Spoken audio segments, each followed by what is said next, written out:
Hello friends, स्वागत है आप लोगों का डे नाइट स्टडी के इस ऑनलाइन लर्निंग प्लेटफॉर्म पे। मैं आप लोगों का agriculture mentor Asif Nawaz.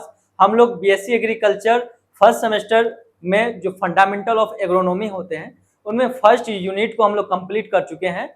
Agronomy and it's scope, ये हमारा यूनिट फर्स्ट था जिसे हम लोगों ने क्या किया है, कंप्लीट कर चुका है।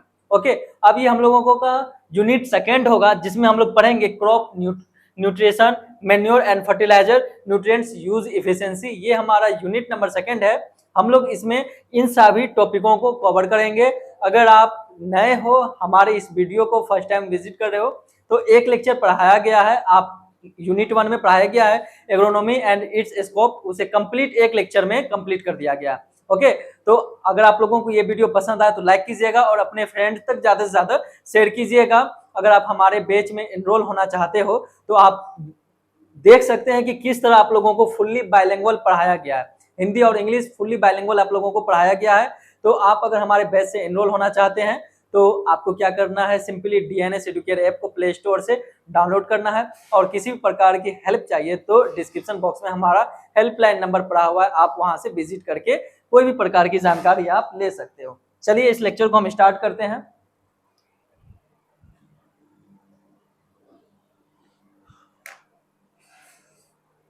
आइए, तो इस लेक्चर को हम स्टार्ट करें। यूनिट नंबर सेकेंड है क्रॉप न्यूट्रिशन, ठीक है, फसल पोषण। उसमें हम मेन्योर, खाद, उर्वरक और न्यूट्रिएंट यूज इफिशिएंसी के बारे में समझेंगे।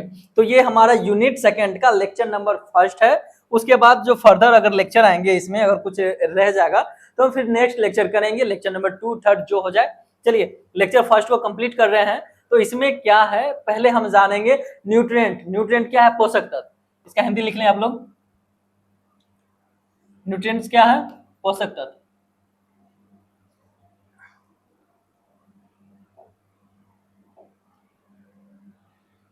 न्यूट्रिएंट्स क्या है? पोषक तत्व। ओके, तो न्यूट्रिएंट्स बेसिकली क्या है? पोषक तत्व। इसमें हम जानेंगे कि टोटल कितने एसेंशियल न्यूट्रिएंट्स हैं जो पौधों के वृद्धि विकास के लिए या किसी भी ऑर्गेनिज्म के वृद्धि विकास के लिए रिस्पॉन्सिबल होते हैं। हम लोगों के वृद्धि विकास के लिए भी हमें क्या चाहिए? पोषण चाहिए, समय पे खाना चाहिए, भोजन चाहिए, पानी चाहिए, तो हम लोगों का अच्छा वेल डेवलप ग्रोथ होता है। पौधों में भी, वो भी सजीव है, उनको भी न्यूट्रिएंट्स चाहिए। उनको वृद्धि विकास करने के लिए क्या चाहिए? पोषक तत्व चाहिए। तो इसमें हम लोग ये जानेंगे कि टोटल कितने एसेंशियल न्यूट्रिएंट्स हैं, कितने प्रकार के होते हैं, बेनिफिशियल न्यूट्रिएंट्स क्या हैं, और इनको किसने खोजा था, किसने बताया कि पौधों में इतने एसेंशियल न्यूट्रिएंट्स होने चाहिए। तो क्राइटेरिया ऑफ एसेंशियलिटी को आर्दन एंड स्टाउट ने 1939 में बताया था कि 17 एसेंशियल न्यूट्रिएंट्स हैं और 4 बेनिफिशियल न्यूट्रिएंट्स हैं जो पौधों के वृद्धि विकास के लिए काफी कारगर होते हैं। और ये बिना इन 17 पोषक तत्व के पौधों में अच्छा वृद्धि विकास नहीं हो सकता।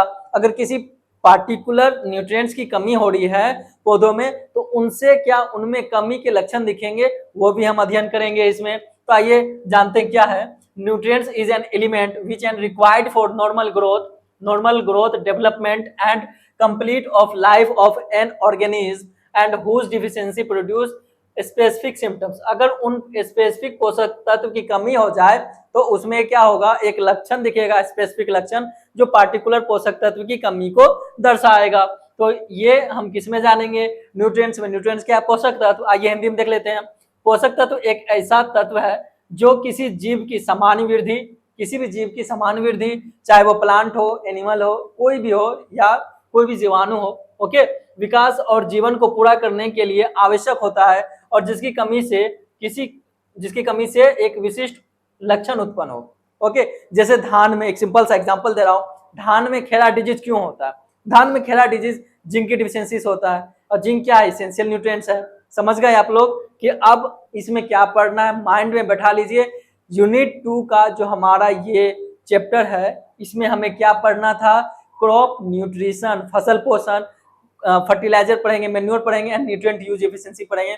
इन सभी टॉपिक को हम लोग क्या करेंगे? कंप्लीट करेंगे। समझ गए न्यूट्रिएंट क्या है, पोषक तत्व क्या है? यानी कि पौधों के अच्छे वृद्धि विकास के लिए जो पोषक तत्व की आवश्यकता होती है उसे हम न्यूट्रिएंट्स कहते हैं। टोटल कितने एसेंशियल न्यूट्रिएंट्स है? तो 17 एसेंशियल न्यूट्रिएंट्स है। यहाँ लिखा गया criteria of essentiality of nutrients. Criteria of essentiality of nutrients किसने दिया था? आर्नन एंड स्टाउट ने। कब दिया है? 1939 में, याद रखिएगा। एग्रीकल्चर के जितने भी प्रकार के एग्जाम होते हैं सभी एग्जाम में पूछे जाने वाले क्वेश्चन है कि क्राइटेरिया ऑफ एसेंशियलिटी किसने दिया था? तो आर्नन एंड स्टाउट ने। इसमें कितने पोषक तत्व आते हैं क्राइटेरिया ऑफ एसेंशियलिटी में? टोटल 17 पोषक तत्व आते हैं, याद रखिएगा, टोटल 17 पोषक तत्व आते हैं क्राइटेरिया ऑफ एसेंशियलिटी में। एंड बाद में इसे आर्नन ने रिवाइज किया 1954 ईस्वी में, ये पता करने के लिए कि क्या 17 पोषक तत्व वाकई जरूरी है पौधों के अच्छे वृद्धि विकास के लिए। तो उन्होंने पाया कि बिल्कुल 17 पोषक तत्व तो होने ही चाहिए। ठीक है, as per the criteria of essentiality are nutrients considered essential for plant if it satisfies all the following 3 criteria। 3 criteria क्या है जो क्राइटेरिया ऑफ एसेंशियलिटी को फुलफिल करता है? आइए वो हम आगे देखते हैं। तो 3 क्राइटेरिया हिंदी समझा आप लोगों को। देखो क्या है ना कि जो इंग्लिश के बाद में हिंदी समझाता हूं तो आप कोशिश कीजिएगा कि उस सरल हिंदी में आप लोग सीख जाएं, है ना। आप लोगों को करना क्या है ना, फर्स्ट सेमेस्टर में आए हो, बहुत सारे बच्चे क्या है कि बायोलॉजी बैकग्राउंड से हैं, उससे भी ज्यादा क्या है मैथ बैकग्राउंड से हैं, तो आप लोगों को दिक्कतें आती हैं। फर्स्ट सेमेस्टर तक समझ सकता हूँ, लेकिन आप लोग धीरे धीरे आदत ये डालना कि हिंदी में पेपर नहीं लिखना है। समझेंगे सर हिंदी में, पेपर लिखेंगे इंग्लिश में। ओके, आपके फायदे के लिए बता रहा हूँ। आप धीरे धीरे अगर इंग्लिश नहीं पकड़ोगे तो फिर बहुत ज्यादा दिक्कतें होंगी। ठीक है, तो आपको क्या करना है, धीरे धीरे इंग्लिश पकड़ना है। हिंदी का सहारा कुछ मान लीजिए फर्स्ट सेमेस्टर तक आप हिंदी का सहारा लीजिए, लेकिन ज्यादा नहीं, आश्रित नहीं हो जाना हिंदी पे। ओके, तो देखिए हिंदी क्या है इसका, यह अवधारणा आर्नन और स्टाउट 1939 द्वारा प्रतिपादित की गई और बाद में आर्नन 1954 द्वारा संशोधित की गई कि अनिवार्यता के मापदंडों के अनुसार एक पोषक तत्व पौधे के लिए आवश्यक माना जाता है यदि यह निम्नलिखित तीनों मापदंड को पूरा करता है। तो ये क्या हो गया, विशुद्ध हिंदी। यानी कि आप इसे बोलोगे तो ऐसा होता है ना कि फंस जाएंगे बोलने में, है ना। तो मैंने जो एक सरल लैंग्वेज में हिंदी बताया आपको, उसी लैंग्वेज में आपको समझना है, लिखना है आपको इंग्लिश में ही। समझो आप हिंदी में, बट प्रैक्टिस करो आप इंग्लिश लिखने का अभी से। तो क्या होगा ना, ये आपके फायदे के लिए बता रहा हूँ, मैं खुद के फायदे के लिए नहीं बता रहा हूँ। तो आप इंग्लिश में लिखिएगा, बट समझते चलिए आप हिंदी में। ठीक है, आइए आगे देखते हैं क्या इनके 3 क्राइटेरिया हैं। तो पहला हम जानेंगे कि क्या, पहला हम ये जानेंगे, हाँ आइए जानते हैं 3 क्राइटेरिया क्या। पहला क्या है, it required for completion of life cycle of a plant and in the absence of that nutrients plant can not complete it's life cycle. यानी कि अगर इनमें से किसी पार्टिकुलर न्यूट्रिएंट्स की डिफिशियंसी हो जा रही है, उसके अभाव में अगर प्लांट जो है अपने लाइफ को कंप्लीट नहीं कर पा रहा है, तो हम इसे क्राइटेरिया ऑफ एसेंशियलिटी में रखेंगे। सेकंड है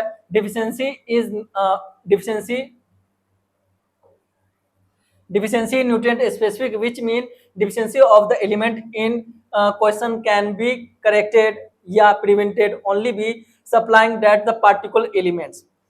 मान लीजिए धान में खेरा डिजीज की डिफिशियंसी हुई। ओके, किसके डिफिशियंसी से होता है, जिंक के डिफिशियंसी से।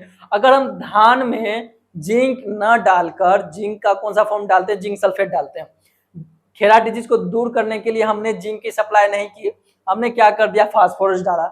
अगर फास्फोरस से खेरा डिजीज सही हो जाए तो हम उसे क्राइटेरिया ऑफ एसेंशियलिटी में नहीं रखेंगे, बट ऐसा नहीं है जी। अगर धान में खेरा डिजीज हुआ है तो हमें उसे जिंक ही सप्लाई करना होगा, क्योंकि जिंक की डिफिशियंसी हुआ है।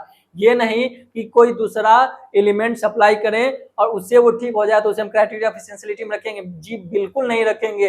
यानी कि जिस एलिमेंट की कमी से वो डिजीज हुआ है, वो फिजिकल डिसऑर्डर हुआ है, उसी पार्टिकुलर अगर न्यूट्रिएंट्स को हम सप्लाई करेंगे, उससे वो सही हो रहा है, तब हम उसे कहेंगे क्राइटेरिया ऑफ एसेंशियलिटी में। तो ये इनका सेकंड पॉइंट था। थर्ड है the element must directly be involve in the nutrition and metabolism of the plant, have a direct influence on plant growth and development. तत्व को सीधे पौधे के पोषण और चयापचय में शामिल होना चाहिए और पौधों की वृद्धि और विकास पर सीधा प्रभाव डालना चाहिए। समझ गए, यानी कि जो न्यूट्रिएंट्स हम सप्लाई कर रहे हैं उससे पौधों का अच्छा वृद्धि विकास होना चाहिए। समझ गए, ऐसा ना मेटाबॉलिज्म, ठीक है, मेटाबॉलिज्म हिंदी होता है चयापचय।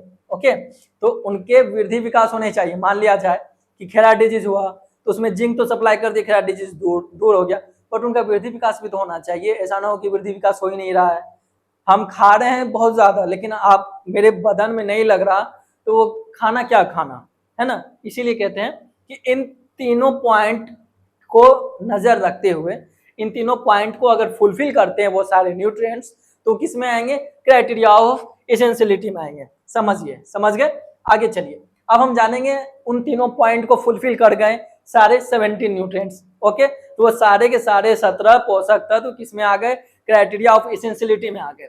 अब हम जानेंगे कि पोषक तत्व कितने प्रकार के होते हैं। समझ गए, हिंदी वाले बच्चे मुंह फुला रहे हैं, हिंदी में ही चलेंगे। पोषक तत्व कितने प्रकार के होते हैं, तो 3 प्रकार के होते हैं।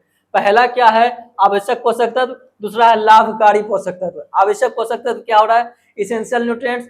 लाभकारी पोषक तत्व क्या हो रहा है, बेनिफिशियल न्यूट्रिएंट्स। कुछ बच्चे कह रहे हैं कि आप हिंदी पहले पढ़िए और इंग्लिश बाद में। चलिए आपकी ही सुनते हैं। तो क्या है, आवश्यक पोषक तत्व और लाभकारी पोषक तत्व। तो पहला हम जानेंगे कि आवश्यक पोषक तत्व हम किसे कहेंगे। ओके, आवश्यक पोषक तत्व हम किसे कहेंगे, तो आवश्यक पोषक तत्व वैसे पोषक तत्व होते हैं the element without which the plant is not able to survive and complete its life cycle or called essential nutrients। वैसे पोषक तत्व जिनके बिना पौधों में वृद्धि विकास न हो और उनका लाइफ कंप्लीट ना हो उनके बगैर। कहते हैं ना कि हम तुम्हारे बगैर तो जिंदा ही नहीं रहेंगे, एक बार छोड़ के तो जाओ, देखो दूसरा मिल जाएगा। तो वही वाली बात है, प्लांट के केस में ऐसा नहीं है, ठीक है, वो ह्यूमन नेचर है। कहते तुम्हारे बगैर हम नहीं रहेंगे, अगली मिनट पता चला कोई और सेट हो गया, तो वो चीज नहीं करना है। प्लांट के केस में क्या है कि उन पार्टिकुलर न्यूट्रिएंट्स की डिफिशियंसी को कोई दूसरा न्यूट्रिएंट्स डिफिशियंसी दूर नहीं करेगा। इनकी दोस्ती सच्ची है, इनकी दोस्ती तुम्हारे बिना हम नहीं जी पाएंगे, इनकी दोस्ती सच्ची है। प्लांट से कुछ सीखिए, इनकी दोस्ती सच्ची है, तुम नहीं तो कोई नहीं। ह्यूमन नेचर क्या है, तुम नहीं तो कोई और सही, तो वो सिर्फ ह्यूमन नेचर है, तू नहीं तो कोई और सही। बट प्लांट के केस में क्या है, तू नहीं तो कोई नहीं, ठीक है। तो ये है सच्चा वाला, तो कुछ सीखिए इससे। सेकेंड है the criteria of essentiality given by Arnon and Stout. समझ गए, कब दिया गया था, तो 1939 में। चलिए आगे बढ़ते हैं। समझ गए एसेंशियल न्यूट्रिएंट्स, आवश्यक पोषक तत्व समझ गए। अब है बेनिफिशियल, लाभकारी पोषक तत्व। लाभकारी पोषक तत्व वैसे पोषक तत्व होते हैं जो इसेंशियल न्यूट्रिएंट्स के बाद, अगर मान लिया जाए आप खाना खा रहे हो, खाना खाने के बाद अगर कुछ मीठा मिल जाए, रसगुल्ला मिल जाए, दबा दोगे आप, पेट भर चुका है। पंडित जी आते हैं ना, तो उनका पेट भर जाए, खा लेंगे, कहेंगे जजमान कुछ और है क्या, तो लोग कहते नहीं, घरवैया कहेंगे नहीं, कहेगा अरे कुछ देखिए छूटा हो। तो जजमान जो है दही और रसगुल्ले पे उनकी निगाहें रुकी है, तो जजमान को दही चाहिए, रसगुल्ला चाहिए। तो वही चीज है कि खाना हो जाए, उसके ऊपर से और कुछ अच्छा हो जाए, तो उसे कहते हैं बेनिफिशियल न्यूट्रिएंट्स। 17 पोषक तत्व के बाद कुछ एक्स्ट्रा पोषक तत्व हैं जिनकी संख्या 4 है, उसे हम क्या कहते हैं, बेनिफिशियल न्यूट्रिएंट्स। ये पौधों के वृद्धि विकास के बाद और उन्हें तंदुरुस्त बनाते हैं, ठीक है, उनको फायदा पहुंचाते हैं। Beneficial elements are the mineral elements which stimulate the growth and have beneficial effect even at very low concentration। बहुत कम कंसंट्रेशन पे, इसेंशियल से भी कम, क्योंकि इसेंशियल क्या, हम खाना खाते हैं तो खूब दबा के खाते हैं, दही इतना खाते हैं क्या, नहीं, दही इतना सा खाते हैं ताकि मन एकदम तंदुरुस्त हो जाए। दे आर नॉट इसेंशियल और essential only for certain plant species under specific condition. लाभकारी तत्व वे खनिज तत्व हैं जो विकास को प्रोत्साहित करते हैं, मतलब प्रोत्साहित करते हैं, उनको अलग से एनर्जी प्रोवाइड करते हैं। ओके, प्रोत्साहित करते हैं और बहुत कम सांद्रता पर भी लाभकारी प्रभाव डालते हैं। वे विशिष्ट परिस्थितियों में केवल कुछ पौधों की प्रजातियों के लिए आवश्यक या आवश्यक नहीं है, कुछ के लिए आवश्यक है और कुछ के लिए आवश्यक भी नहीं है। चलिए अब इसका क्लासिफिकेशन करते हैं। क्राइटेरिया ऑफ एसेंशियलिटी को हम क्लासिफाई करते हैं। बेसिकली 3 क्लास में क्लासिफाई किया गया है। बेसिक न्यूट्रिएंट्स जिसे बुनियादी पोषक तत्व कहेंगे, मैक्रो न्यूट्रिएंट्स वृहद पोषक तत्व कहेंगे, एंड माइक्रो न्यूट्रिएंट्स जिसे सूक्ष्म पोषक तत्व कहेंगे। बेसिक न्यूट्रिएंट्स बुनियादी पोषक तत्व क्या होता है, इनको बुनियादी इसलिए कहा गया, इनके लिए न कोई मैन्योर अप्लाई किया जाता है, न कोई फर्टिलाइजर। बेसिक न्यूट्रिएंट्स क्या है, हवा पानी से मिल जाता है। हवा पानी से कैसे, बेसिक न्यूट्रिएंट्स क्या है, कार्बन, हाइड्रोजन, ऑक्सीजन। कार्बन कहां से मिलेगा, हवा से। ऑक्सीजन कहां से मिलेगा, बताइए, पानी से। हाइड्रोजन कहां से मिलेगा, पानी से। H2O स्प्लिट करते हैं हाइड्रोजन में, ऑक्सीजन में, तो ये हवा और पानी से मिल जाता है, इसलिए इसे बेसिक न्यूट्रिएंट्स कहा गया है। प्लांट्स में क्या होते हैं कि टोटल 45% कार्बन, 45% ऑक्सीजन और 6% हाइड्रोजन होता है। समझ गए, ये प्लांट में टोटल, जो एक प्लांट होता है उनका टोटल 96% क्या होता है, बेसिक न्यूट्रिएंट्स होता है। 100% में से 96 क्या होते हैं, बेसिक न्यूट्रिएंट्स ही होते हैं। ओनली 4% में आपको मैक्रो न्यूट्रिएंट्स, वृहद पोषक तत्व और माइक्रो न्यूट्रिएंट्स आते हैं। वृहद पोषक तत्व क्या होते हैं, ऐसे न्यूट्रिएंट्स जिनका कंसंट्रेशन प्लांट में 100 ppm से ज्यादा होगा। ppm का अर्थ है पार्ट पर मिलियन, ओके, पार्ट पर मिलियन, ppm।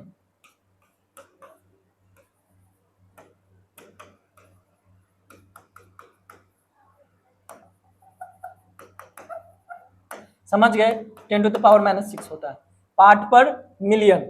समझ गए, तो ऐसे पोषक तत्व जो प्लांट में जिनका कंसंट्रेशन मोर देन 100% हो, ठीक है, मोर देन 100 ppm, उसे हम क्या कहेंगे, वृहद पोषक तत्व। और लेस देन 100 ppm है, ये समझ गए ना, ये क्या है, तो इसको इरेज कर दे रहे हैं।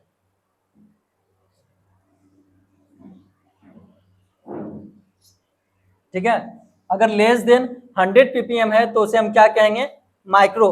ठीक है, माइक्रो पोषक तत्व, यानी कि पौधों में उनके सांद्रता के आधार पर इनको डिवाइड किया गया है, मैक्रो न्यूट्रिएंट्स और माइक्रो न्यूट्रिएंट्स पे। अब मैक्रो न्यूट्रिएंट्स को फर्दर 2 क्लास में डिवाइड किया गया है, प्राइमरी न्यूट्रिएंट्स, प्राथमिक पोषक तत्व, और द्वितीयक पोषक तत्व, सेकेंडरी न्यूट्रिएंट्स। समझिए प्राइमरी न्यूट्रिएंट्स क्या होते हैं, ऐसे पोषक तत्व जिनका एप्लीकेशन प्लांटेशन के टाइम पे किया जाता है, जब हम पौधे लगाते हैं, फसल लगाई जाती है, उस टाइम जिस न्यूट्रिएंट्स का एप्लीकेशन किया जाएगा, जो न्यूट्रिएंट्स प्लांट्स को दिए जाएंगे, उसे हम क्या कहते हैं, प्राइमरी न्यूट्रिएंट्स। समझ गए, प्राइमरी न्यूट्रिएंट्स याद रखिएगा 3 न्यूट्रिएंट्स होते हैं, NPK, N for nitrogen, P for phosphorus, K for potassium. तो जब प्लांटेशन किया जाता है, पौधे लगाए जाते हैं, तो सबसे पहले जो न्यूट्रिशन दिया जाता है उसे हम क्या कहते हैं, प्राइमरी न्यूट्रिएंट्स। याद रहेगा, प्राइमरी न्यूट्रिएंट्स किसे कहेंगे, जब प्लांटेशन के टाइम किया जाता है, वृक्षारोपण पौधे लगाते समय दिया जाता है NPK।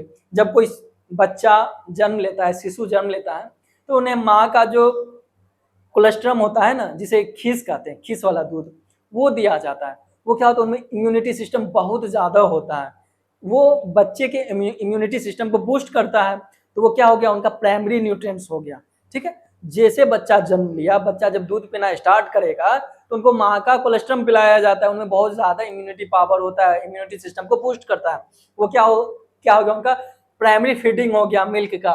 उसी तरह प्लांट को जब हम लगाते हैं, वृक्षारोपण करते हैं, फसल लगाते हैं, तो ऐसा है नहीं कि हमने लगाया, बेटा अब तुम अपना सोर्स से तुम पोषक तत्व ले लो जमीन से, ऐसा नहीं है। हम लगाते हैं तो वो उनकी जड़ें जब तक जमेंगी नहीं, मृदा में अच्छी तरीके से वो फैलेगा नहीं, एक्सपांशन उनका नहीं होगा, स्प्रेड नहीं करेंगी उनकी जड़ें, तब तक वो न्यूट्रिएंट्स कहाँ से लेगा। तब तक उनको भोजन दे दिया जाता है कि जब तक तुम अच्छी तरीके से जमीन में लग नहीं जाते, तब तक ये लो तुम्हारा ये भोजन है। तो उस टाइम जो उनको न्यूट्रिएंट्स दिया जाता है वो क्या होते हैं, नाइट्रोजन, फास्फोरस एंड पोटेशियम उनको सप्लाई किया जाता है, ताकि वो जब तक अच्छी तरीके से लग नहीं जाता तब तक क्या हो, उनका न्यूट्रिएंट्स उनको मिलता रहे। फिर जब हम सेकेंड टाइम उनको न्यूट्रिएंट सप्लाई करते हैं, तो वो क्या होता है, सेकेंडरी न्यूट्रिएंट्स होता है। सेकेंडरी न्यूट्रिएंट्स क्या है, calcium, magnesium and then sulphur. तो मैक्रो न्यूट्रिएंट्स को 2 पार्ट में डिवाइड किया गया है, प्राइमरी एंड सेकेंडरी। अगर सिंपली एग्जाम में आपको पूछ दे कि मैक्रो न्यूट्रिएंट्स कौन है, तो आपको याद रखने हैं, इनमें प्राइमरी सेकेंडरी दोनों आते हैं, NPK, ओके। फिर एक calcium, magnesium, sulphur. Total macro nutrients 6, total basic nutrients 3, कितने हो गए, 9। कितना बचा 8। 8 क्या है आपको माइक्रो न्यूट्रिएंट्स है। माइक्रो न्यूट्रिएंट्स में कौन सब है iron, manganese, zinc, copper, nickel, boron, molybdenum and chlorine. आप कहोगे कि याद रखना डिफिकल्ट है सर, बेसिक तो याद रख लेंगे, कार्बन, हाइड्रोजन, ऑक्सीजन। चलिए मैक्रो भी सर आप कह रहे हैं तो याद रख लेंगे, प्राइमरी सेकेंडरी करके, प्राइमरी एनपीके और सेकेंडरी कैल्शियम, मैग्नीशियम, सल्फर। लेकिन सर ये तो बताइए ये कैसे याद करें, ये दिक्कत हो रहा है याद करने में, कैसे याद करें। उसके लिए भी उपाय है, उसके लिए भी आप लोगों के लिए हम कुछ सोच के आए हैं, क्योंकि हम सबको बताते हैं। इंट्रेंस में भी आप लोगों को बताए थे। अगर आप में से कोई इंट्रेंस के देख रहे हो तो आप लोग जल्दी से कमेंट करो कि इनका क्या बताया था मैंने ट्रिक। चलिए इनका मैंने आपको ट्रिक बताया था, काफी मन से, काफी मन जिनके मोहे न कल बे, यानी कोई है जो काफी दिनों से मन नहीं मोही है अपने प्रेमिका का। कोई प्रेमिका है वो अपने प्रेमी का मन नहीं मोह रही है, गलत बात है ये, ठीक है। जब सच्ची दोस्ती है तो निभाना चाहिए, है ना। लेकिन सब चीजों पे ध्यान नहीं देना है, जोक सपाट बस याद करना है आपको। चलिए क्या, काफी मन जिनके मोहे न कल्बे, पहले आप इसे हिंदी में से याद कर ले, बहुत आसान है याद करना। ओके अब समझिए सर ये तो लिख दिए आप, इसको हम कैसे आप एग्जीक्यूट करें, कैसे एग्जीक्यूट करें इनको, समझिए कैसे इनको समझना है। पहला देखिए क्या है, काफी, का से याद रखिएगा कॉपर, फो से याद रखिएगा फेरस होता है ना, आयरन का क्या होता है, आयरन को क्या कहते हैं फेरस कहते हैं। Fe2+ जिनका क्या होता है, जिन पे +2 चार्ज होता है उनको फेरस कहते हैं, जिन पे +3 चार्ज होता है उनको फेरिक कहते हैं। तो इनको क्या कहते हैं, आयरन को फेरस। ओके काफी में क्या हो गया कॉपर और आयरन। मन को याद रखिएगा किन से, मन जो कभी कंट्रोल में नहीं रहता, मन से क्या Mn, मन। व्हाट्सएप लैंग्वेज लिखते हैं ना, मन नहीं लग रहा यार, मन नहीं लग रहा, NHI नहीं लिख दिए। उसी तरह जिनके में याद रखिएगा जिन से Zn, ठीक है, जिनके में Zn।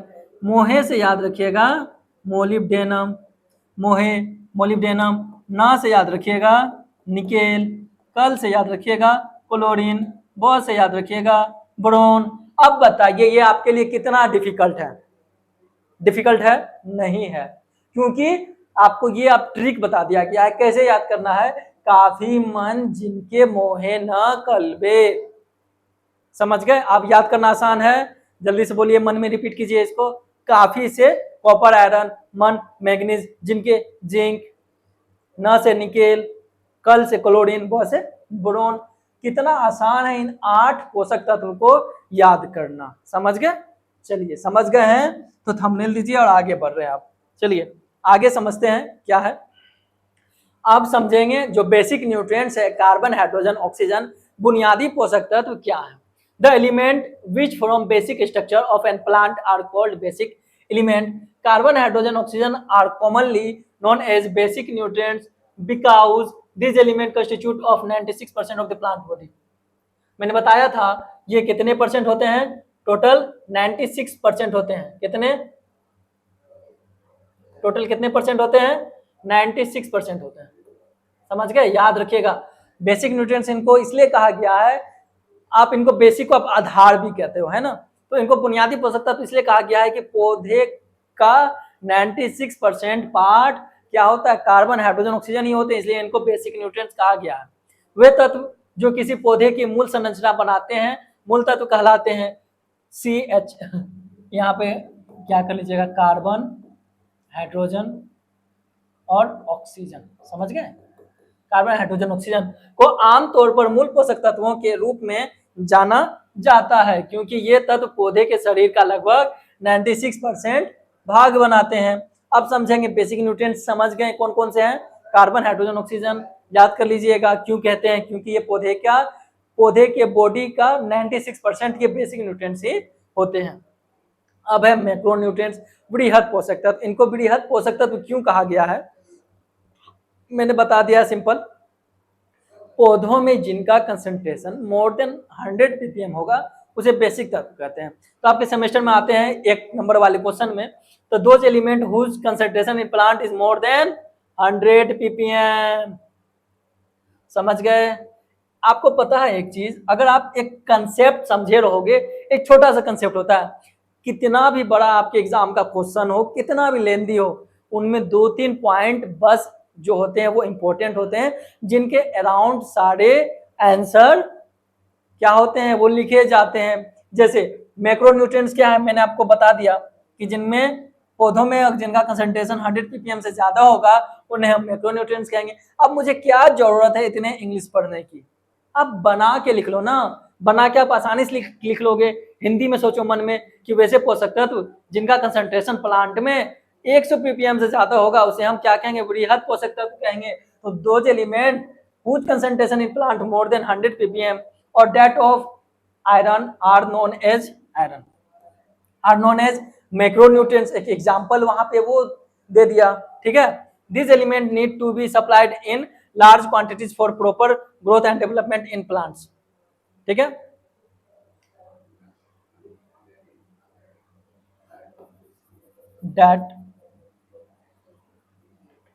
that are known as, okay. Iron तो माइक्रोन्यूट्रिएंट्स है ना, अभी जस्ट बताया। तो वे तत्व जिनके पौधों में सांद्रता 100 ppm या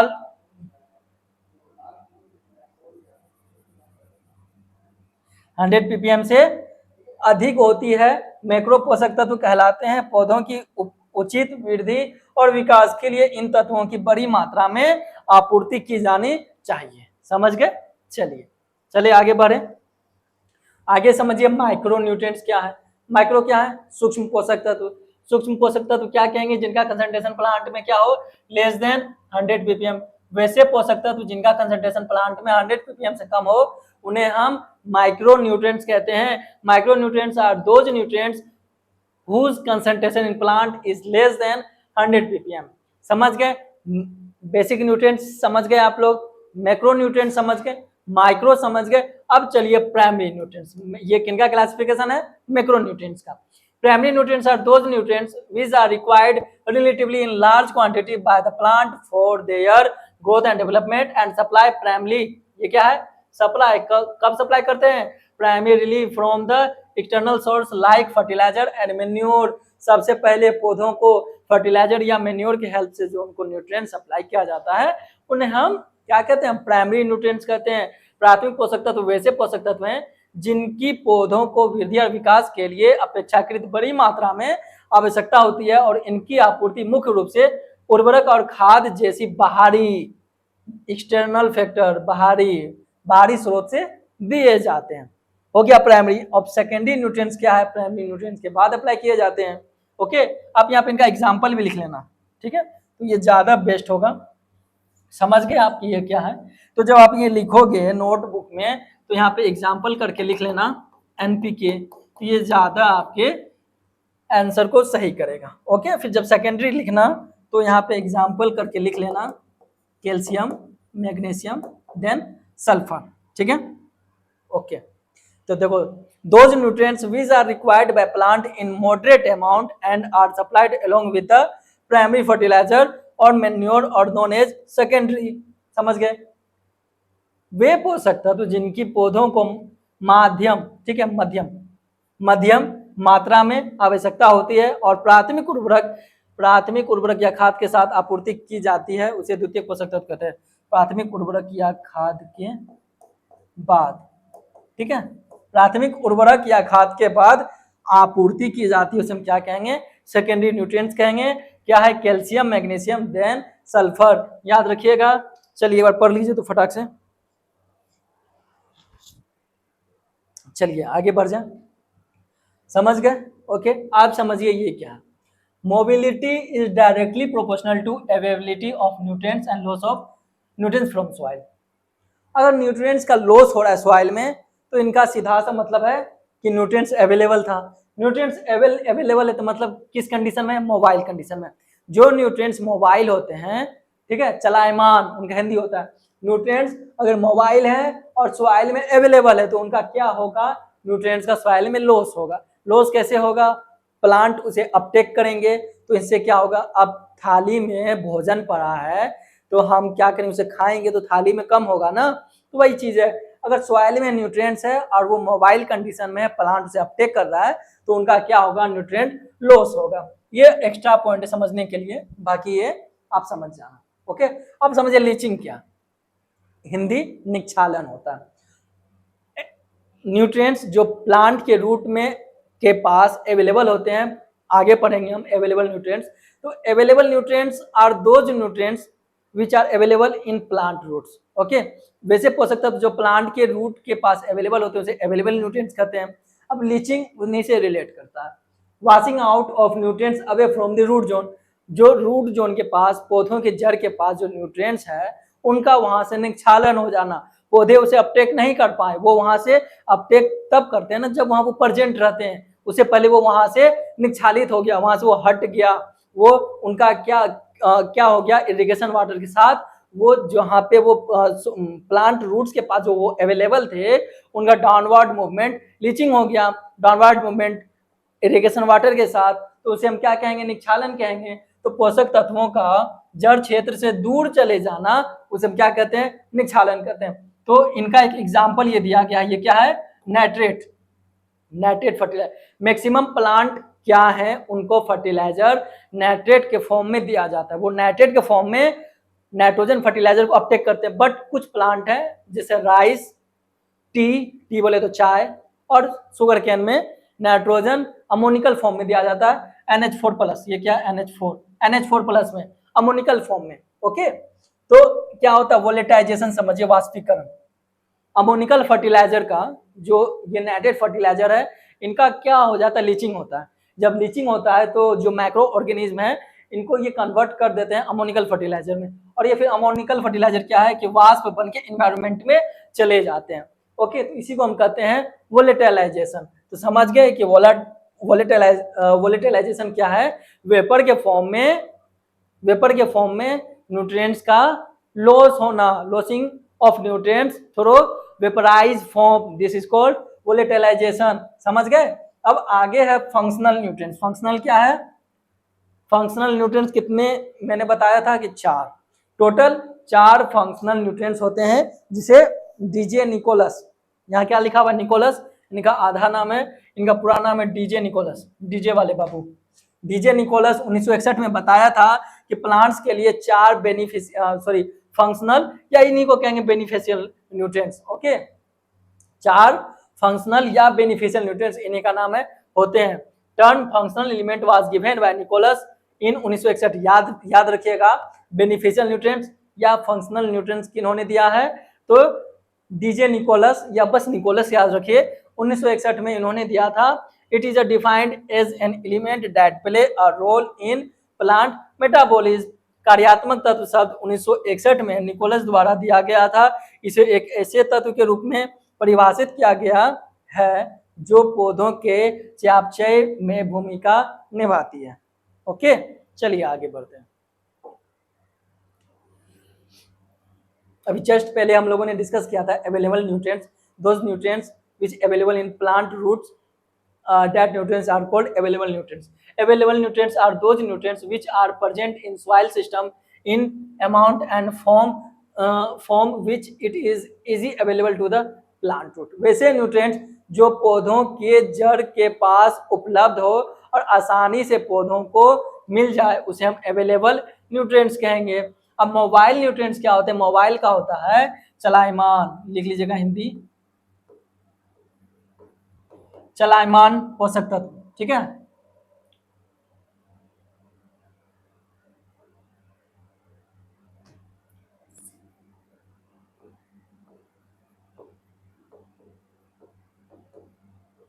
चलायमान पोषक तत्व। चलायमान पोषक तत्व क्या होते हैं, these are the nutrient which can move easily from one place to other place. कैसे मूव करते हैं, मान लीजिए हम जब फर्टिलाइजर का एप्लीकेशन करते हैं, यूरिया अपने फील्ड में डालते हैं, अगर ब्रॉडकास्टिंग मेथड कर रहे हैं, हाथ से छीट रहे हैं, तो सॉइल सरफेस पे, तो प्लांट के रूट्स को वो कैसे मिलेगा, क्योंकि वो क्या है, मोबाइल है, तो वो क्या करेगा, सॉइल के सरफेस से कहाँ गया, सॉइल के अंदर रूट्स को जाके वो रूट्स उसे अपटेक करता है, तो वो क्या है, मोबाइल न्यूट्रिएंट्स है। हो गया ये mobility of nutrients depend on the form of nutrients, वो न्यूट्रिएंट्स के फॉर्म पे, पोषक तत्व के प्रकार पे वो डिपेंड करता है कि वो किस प्रकार का चलायमान है। Based on mobility nutrients are classified into 3 categories. चलायमान के अकॉर्डिंग, मोबिलिटी के अकॉर्डिंग न्यूट्रिएंट्स को 3 सब कैटेगरी में डिवाइड किया गया है। Highly mobile, moderate and immobile, या तो बहुत ज्यादा मोबाइल होगा, या तो मध्यम मोबाइल होगा, या तो लेस मोबाइल, इसे आप लेस मोबाइल भी लिख सकते हो। लेस मोबाइल या इमोबाइल होगा, इमोबाइल नहीं कहेंगे, कुछ ना कुछ तो मोबाइल होता है। ये ऐसे पोषक तत्व हैं जो पौधे या मिट्टी में एक स्थान से दूसरे स्थान तक आसानी से जा सकते हैं। पोषक तत्वों की गतिशीलता पोषक तत्वों के स्वरूप पर निर्भर करती है। गतिशीलता के आधार पर पोषक तत्वों को 3 श्रेणियों में वर्गीकृत किया गया है: अत्यधिक मोबाइल, मध्यम रूप से मोबाइल, या स्थिर या लेस मोबाइल। चलिए हम जानते हैं कि क्या होता है हाईली मोबाइल। हाईली मोबाइल अत्यधिक चलायमान पोषक तत्व वैसे पोषक तत्व होते हैं जो तुरंत क्या होंगे कि पौधों के रूट जोन तक पहुंच जाएंगे, पौधों की जड़ों तक पहुंच जाएंगे और पौधे क्या करेंगे, उसे अपटेक कर लेंगे। इसमें हाईली मोबाइल में एनपीके एंड मैग्नीशियम आते हैं। प्राइमरी न्यूट्रिएंट्स और क्या है, मैग्नीशियम है, आपको आसानी से याद रहेगा। Primary nutrients NPK and magnesium आते हैं। Deficiency symptoms to these nutrients appear first in older leaves and spread quickly throughout of the plant। याद रखिएगा, अब ये लीव्स का भी बात कर चुका है तो ये बता दूं।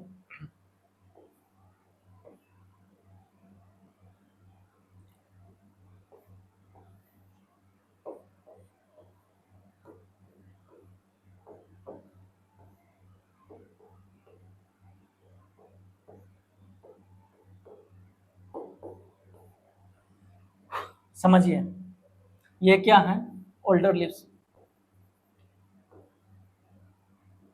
फिगर बना लीजिएगा आप लोग, ठीक है, उसके बाद ये फिगर आप लोग को बनाना है।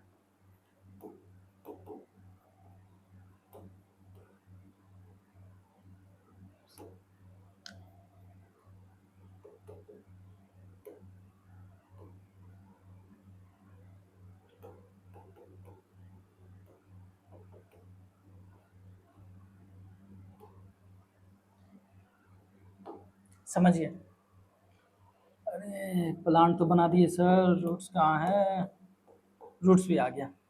ये एक प्लांट है, समझिए ये क्या है, सबसे निचला जो पत्तियां होती है प्लांट में उनको हम कहेंगे ओल्डर लीव्स, बीच वाले लीव्स को कहेंगे मिडिल लीव्स, और जो अपर होते हैं उसे न्यू लीव्स कहते हैं, और सबसे अपर लीव्स को टर्मिनल या न्यूली, ये क्या है न्यू और ये क्या है न्यूली, याद रखिएगा, ठीक है, LEAVES, ठीक है। जो टर्मिनल के बाद होगा उसे न्यू लीव्स कहेंगे, जो टर्मिनल लीव्स होगा जो एकदम सबसे एपिकल पोर्शन पे होता है उसको टर्मिनल लीव्स या न्यूली लीव्स कहते हैं। समझिए जो ओल्डर लीव्स है, यहाँ पे जो हाईली मोबाइल है तो वो क्या करेगा, प्लांट हाईली मोबाइल न्यूट्रिएंट्स कौन सा था, NPK एंड देन मैग्नीशियम, ये हाईली मोबाइल है, सरफेस पे से रूट जोन में आया, अब प्लांट इसे अपटेक करेंगे, ठीक है, प्लांट इसे अपटेक कर चुके हैं, तो ये पूरे प्लांट्स में मिलने के बाद ये कहाँ पे एक्यूमुलेट होता है, ओल्डर लीव्स पे। तो ओल्डर लीव्स पे कौन से न्यूट्रिएंट्स पाए जाते हैं, NPK एंड मैग्नीशियम, ठीक है। अब मैग्नीशियम और जो मिडिल लीव्स होता है यहाँ पे पाए जाते हैं जिंक, एक सिंगल पोषक तत्व है जिंक। आप लोगों को एंट्रेंस में पढ़ाया गया होगा कि मैग्नीशियम के साथ यहाँ मोलिब्डेनम भी होता है, ओके, तो ये वेरी करता है, या तो नीचे होगा या तो मिडिल लीव्स पे होगा। तो अब आप लोग क्या याद रखोगे, एंट्रेंस के टाइम में आपको ये याद रखना था, अब क्या याद रखना है कि मोलिब्डेनम कहाँ होता है, मिडिल लीव्स पे होता है। टर्मिनल लीव्स पे क्या होता है, काफी मन से, ओके, क्या याद रखोगे, काफी मन से, copper, iron, manganese, sulphur. New leaves पे क्या होते हैं, copper, iron, manganese, sulphur, and terminal leaves पे क्या होते हैं, बोरॉन एंड कैल्शियम। याद रखिएगा, ये बहुत इंपॉर्टेंट है आपके एग्जाम के पॉइंट ऑफ व्यू से कि ओल्डर लीव्स पे कौन से न्यूट्रिएंट्स पाए जाते हैं, तो nitrogen, phosphorus, potassium, then magnesium, middle leaves पे molybdenum and zinc, new leaves पे copper, iron, manganese, sulphur, and terminal leaves या न्यूली लीव्स पे बोरॉन एंड कैल्शियम। तो ये जो बोरॉन और कैल्शियम होते हैं ये स्थिर पोषक तत्व होते हैं, ये लेस मोबाइल या इमोबाइल हम इन्हें कहेंगे। क्यों कहेंगे? क्योंकि इनका अगर हम किसी प्लांट्स को ये न्यूट्रिएंट्स देते हैं तो वो फोलियर एप्लीकेशन में देते हैं। फोलियर क्या होता है?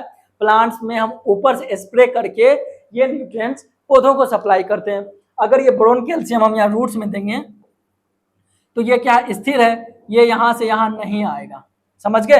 ये यहाँ से यहाँ नहीं जा पाएगा क्योंकि ये क्या है? लेस मोबाइल या इमोबाइल है, इसलिए इनका क्या किया जाता है? फोलियर एप्लीकेशन किया जाता है। और ये कहाँ पाए जाते हैं? तो एपिकल बड पे, एपिकल टर्मिनल बड पे। और ये क्या है? इमोबाइल है। कहाँ? प्लांट में, प्लांट के टर्मिनल बड पे इमोबाइल है। न्यू लीफ पे कौन से न्यूट्रिएंट्स पाए जाते हैं? काफी मन से copper, iron, manganese, sulphur. Middle leaf पे मोलिब्डेनम, जिंक। ओल्डर लीफ पे एनपीके एंड देन मैग्नीशियम। समझ गए आप लोग? चलिए कहाँ पे थे?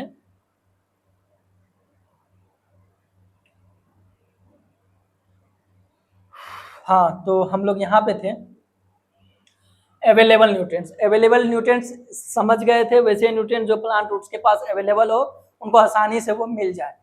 मोबाइल न्यूट्रिएंट्स समझ गए, मोबाइल न्यूट्रिएंट्स चलायमान, जो क्या हो कि मोबाइल हो। तो अच्छा ये सब तो हो गया है ना, चलिए चलिए आगे बढ़िए। यहाँ थे हम लोग। तो हाईली मोबाइल, हाईली मोबाइल क्या होते हैं? एनपीके एंड मैग्नीशियम होते हैं। मैं तो कुछ शॉर्ट में बोलता हूँ एनपीके।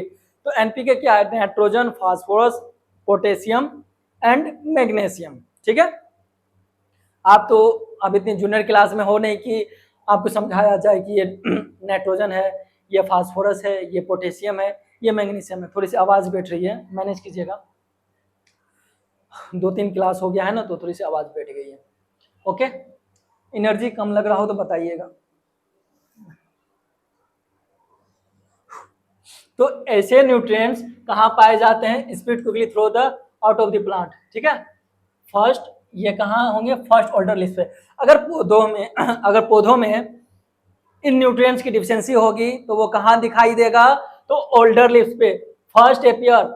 ओल्डर लिव्स अगर मुरझा रहे हैं, सूख रहे हैं, खराब हो रहे हैं, तो हम समझ जाएंगे पौधों को कौन सा न्यूट्रिएंट चाहिए? एनपीके और मैग्नीशियम चाहिए। समझ गए? अब आता है मॉडरेट मोबाइल। मॉडरेट मतलब मध्यम। Sulphur, copper, iron, zinc and manganese. Sulphur, copper, iron, zinc, manganese, molybdenum, chlorine. ठीक है, यहाँ सल्फर दोबारा लिखा गया है। इनका deficiency system first appear on older and new leaves. Older and new leaves कहने का मतलब है ये वाला, ठीक है, ये वाला लीव्स। समझ गए? तो इनकी कमी वहां दिखाई देगी। समझ गए? कैसे याद रखेंगे? मैंने बताया अभी, काफी मन से, कहाँ से क्या है? आयरन, सॉरी कहाँ से? कॉपर। कहाँ से क्या है? कॉपर। फ से क्या है? आयरन। मन से क्या है? मन।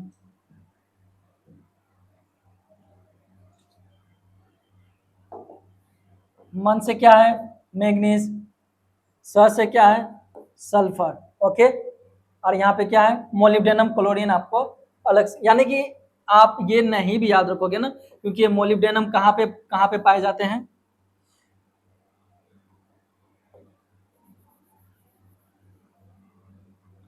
मोलिब्डेनम कहाँ पे था? मिडिल लिप्स पे।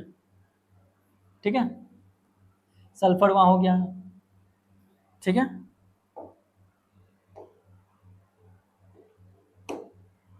इनका डिफिशियंसी सिम्टम्स फर्स्ट अपीयर कहाँ पे होगा? तो ओल्ड न्यू लिप्स पे। समझ गए? सल्फर, तांबा, लोहा, जस्ता, मैग्नीज, मोलिब्डेनम, और ये Cl हटा देना है। ठीक है, कमी के लक्षण सबसे पहले पुरानी और नई पत्तियों पर दिखाई देती है। अब समझिए इमोबाइल या लेस मोबाइल क्या है? कैल्शियम एंड बोरोन, मैंने बताया ये टर्मिनल बड पे पाए जाते हैं। और ये क्या होता है? लेस मोबाइल या इमोबाइल होते हैं। Deficiency symptoms first appear on terminal birds. Calcium is highly immobile in plants. याद रखिएगा, अगर आपको 2 ऑप्शन मिले एग्जाम में, कैल्शियम भी हो, बोरोन भी हो, तीसरा होगा, चौथा नोनोब्दीज होगा, तो तीसरा तो होगा नहीं। और कैल्शियम, बोरोन आप 2 याद किए हो, तो इन दोनों में से किसे प्रीफरेंस देना है? तो कैल्शियम को देना है। Calcium is the highly mobile in plants. Calcium boron दोनों है, बट सबसे ज्यादा कैल्शियम है। चलिए आगे बढ़ते हैं। ये आपको फिगर बना लेना है और आपको ये मेंशन कर लेना है। ओल्डर लीव्स पे इन पोषक तत्व की कमी होती है, मिडिल लीव्स पे जिंक, मोलिब्डेनम की, न्यू लीज पे कॉपर, आयरन, मैग्नीज, सल्फर की, एंड देन टर्मिनल बट पे बोरॉन एंड कैल्शियम की। चलिए आगे बढ़ते हैं। आगे आपको डिफरेंस बताना है, difference between soil fertility and soil productivity, क्योंकि आगे हम पढ़ेंगे सॉइल फर्टिलिटी क्या है, सॉइल प्रोडक्टिविटी क्या है। सॉइल फर्टिलिटी क्या है, मृदा उर्वरता, और सॉइल प्रोडक्टिविटी क्या है, मृदा उत्पादकता। ठीक है, ऑल सॉइल आर फर्टाइल, ठीक है, all productive soil are fertile but all fertile soil are not productive. याद रखिएगा, क्या याद रखिएगा,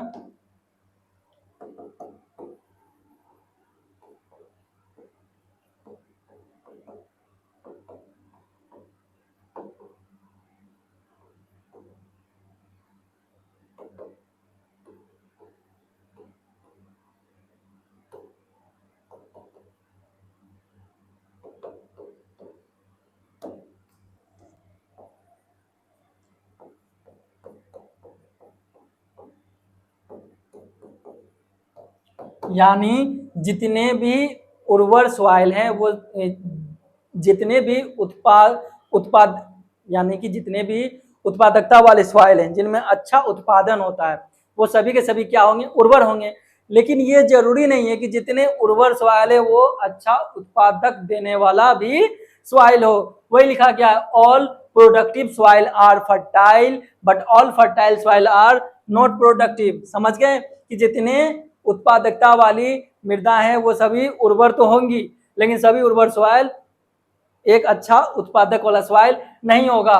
मिट्टी की उर्वरता और मिट्टी की उत्पादकता, समझ गए कि अच्छा उत्पादकता वाला सॉइल अच्छा फर्टाइल होगा but all fertile soil are not productive. उत्पादकता, सॉइल फर्टिलिटी को हम किसमें मेजर करते हैं, केजी पर हेक्टेयर में, एंड सॉइल प्रोडक्टिविटी को क्विंटल पर हेक्टेयर में। सॉइल फर्टिलिटी किसमें मेजर करते हैं, याद रखिएगा। आपके जो प्रोफेसर सर लोग हैं आपकी क्लास में आएंगे, जब ये टॉपिक स्टार्ट होगा तो डिफरेंस पूछेंगे। अच्छा खड़ा हो जाओ, बताओ सॉइल फर्टिलिटी सॉइल प्रोडक्टिविटी में क्या डिफरेंस है। तो सबसे पहले आप ये कहना कि soil fertility KG per hectare इनका यूनिट होता है। इनको एक हेक्टेयर में केजी के अकॉर्डिंग हम इनको मेजर करते हैं। बट सर सॉइल प्रोडक्टिविटी क्या है, क्विंटल पर हेक्टेयर इनका यूनिट है। समझ गए, मतलब सर को मत कहिएगा, समझ गए, मैं समझा रहा हूं आपको। सॉइल फर्टिलिटी क्या है, KG per hectare, soil productivity क्या है, क्विंटल पर हेक्टेयर। दूसरा हम कहेंगे कि सॉइल फर्टिलिटी हम लैब में टेस्ट कर सकते हैं। सॉइल है ना, किसान कॉल सेंटर बना जिसमें नंबर 181551 ये नंबर है, ठीक है। तो किसान क्या करते हैं, सॉइल को ले जाते हैं लेब टेस्ट कराने। सर बताइए इसमें किन पोषक तत्व की कमी है या क्या दिक्कत है, मेरी जो मृदा है अच्छा फसल उत्पादन नहीं दे रहा है। तो हम सॉइल में जो सॉइल फर्टिलिटी है उसे हम लेब में टेस्ट कर सकते हैं। बट सॉइल प्रोडक्टिविटी जो है ये क्रॉप प्रोडक्शन पे डिपेंड करता है। अगर सॉइल अच्छा फर्टाइल है और अच्छा प्रोडक्टिविटी दे रहा है, इसका अर्थ है कि सॉइल जो हमारी फसल है वो अच्छा उत्पादन दे रहा है, 20 कुंटल उत्पादन दे रहा है। किसी का जो लैंड है वहां की जो मृदाएं हैं वो 15 कुंटल दे रही है, तो हम क्या समझेंगे कि वहां की सॉइल फर्टिलिटी कम है। समझ गए, और जो 20 कुंटल दे रहा है उसकी फर्टिलिटी ज्यादा है। इसलिए कहा जाता है कि all productive soil are fertile but all fertile soil are not productive. समझ गए, तो फर्टिलिटी हम केजी पर हेक्टेयर में मेजर करते हैं। इसे हम लेब टेस्ट के अकॉर्डिंग लेब टेस्ट करके बता सकते हैं सॉइल कितना फर्टाइल है। बट अगर हमें इसका यूनिट बताना हो तो क्या हो, क्विंटल पर हेक्टेयर। और हम इसे कैसे बताएंगे कि हमारी सॉइल प्रोडक्टिव है या नहीं, तो कैसे बताएंगे, क्रॉप प्रोडक्शन करके, फील्ड में कितना क्रॉप प्रोडक्शन हो रहा है। समझ गए, यहाँ लिखा हुआ भी है all productive soil are fertile but all fertile soil are not productive. समझ गए, तो यूनिट सेकेंड में ये हम लोगों ने लेक्चर 1 कंप्लीट कर लिया है। अगर आप फर्स्ट टाइम हमारे इस लेक्चर को विजिट कर रहे हो तो यूनिट फर्स्ट कंप्लीट हो चुका है। फंडामेंटल ऑफ एग्रोनॉमी में लेक्चर नंबर 1 में कंप्लीट यूनिट 1 को कंप्लीट कर लिया गया है। जो एग्रोनॉमी एंड इट्स स्कोप थे उससे पूरा कंप्लीट कर लिया गया। तो अगर आपको हमारा लेक्चर पसंद आया हो तो इसे लाइक कीजिएगा और अपने ज़्यादा से ज़्यादा दोस्तों तक इसे जरूर शेयर कीजिएगा। अगर आप हमारे डीएनएस के साथ जुड़कर पूरी तैयारी करना चाहते हो, ठीक है, तो आपके लिए नवोद वर्ब 3.0 बैच लॉन्च किया गया बीएससी एग्रीकल्चर के फर्स्ट सेमेस्टर की पूरी तैयारी कराई जाती है सभी विषयों की। ओके, तो अगर आप हमारे बैच में ज्वाइन होना चाहते हो तो simply DNS Educare app play store से आपको डाउनलोड कर लेने हैं, प्ले स्टोर से, ठीक है। और किसी भी प्रकार की अगर जानकारी चाहिए तो हमारा हेल्पलाइन नंबर है 6387986764। ये हमारा हेल्पलाइन नंबर है, आप इस नंबर पे विजिट करके किसी भी प्रकार की जानकारी ले सकते हो। तो चलिए हम लोग मिलते हैं फिर आगे नेक्स्ट लेक्चर में, तब तक के लिए धन्यवाद।